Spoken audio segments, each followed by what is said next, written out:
जख्म धोने को आया है। कभी मायूस न होना जिंदगी से, बस इतनी सी इल्तिजा है तेरी खुशी मुझसे दूर होने में। देख मैंने वो खुशी भी आज दी,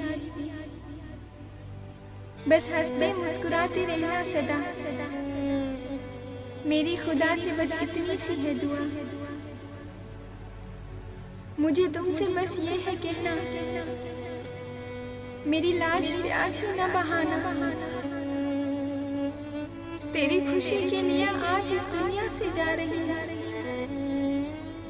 देख ए खुदा तेरे पास आ रही।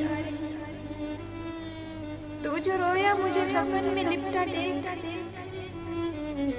मेरी रूह भी कांप उठेगी ये देख। बस जाते हुए इतना जरूर कहूंगी,